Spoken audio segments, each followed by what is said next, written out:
Content creator Nuruzzaman কাফির বাড়িতে আগুন দিয়েছে দুর্বৃত্তরা। এতে পুড়ে ছাই হয়ে গেছে পটুয়াখালীর কলাপাড়ায় অবস্থিত তাদের বসতবাড়ি ও রান্নাঘর। 11 ফেব্রুয়ারি দিবাগত রাতে এ ঘটনা ঘটে। আর আমরা যে বিপ্লব ঘটালাম, বিপ্লব ঘটাই একটা সরকার গঠন করে দিলাম।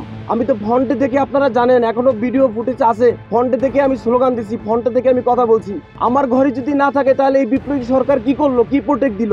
আমি 3-4 দিন আগে ধানমন্ডি 32 ভাঙা হলো, সেখানে আমি ফ্রন্টে ছিলাম। জানা গেছে রাতে সবাই যখন ঘুমাচ্ছিলেন তখন বাড়িতে আগুন লাগে। টের পেয়ে ঘর থেকে বের হয়ে আসে সবাই। এতে কোনো হতাহতের খবর পাওয়া যায়নি। আমার আজকে দাঁড়ানো ঘর নাই কেন? ঘরের বাইরে থেকে লাগানো আটকায়, তারপর ভিতরে আমার বাবা ছিল, মা ছিল, আমার ভাবি ছিল, আমার ভাতিজির বয়স 4 মাস, আমার ভাতিজা ছিল 4 বছর।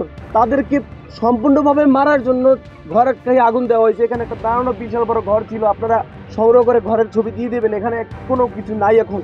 এ বিষয়ে কাফির বাবা মাওলানা মোহাম্মদ ABM হাবিবুর রহমান বলেন, ঘরের কিছু নেই, সবকিছু শেষ হয়ে গেছে। এ ঘটনা সম্পূর্ণ পরিকল্পিত বলে মনে করেন তিনি। দেখেই আতঙ্ক হয়ে গেছে, দৌড়ে সামনের দরজায় গেছি, দরজার লাটটা খুলছি, খিল খুললে যখন টানতেছি তখন দরজা আসে না, সিনিয়র দড়ির দিয়ে বান্ধা। Fire service station officer Mohammad Ilias Hossain জানান, রাত 2:15টার দিকে মোবাইল ফোনের মাধ্যমে জানতে পারেন কাফির বাড়িতে আগুন লেগেছে। বলেন, ঘটনাস্থলে গিয়ে দেখি আগুন সিলিংয়ে উঠে গেছে। আমরা দ্রুতই আগুন নিয়ন্ত্রণে নিয়ে আসতে সক্ষম হই। পাশের গোয়াল ঘরটিকে নিরাপদে রাখতে পেরেছি। মানুষের কোনো ক্ষতি হয়নি। বাড়ির সবাই নিরাপদ ও অক্ষত আছে।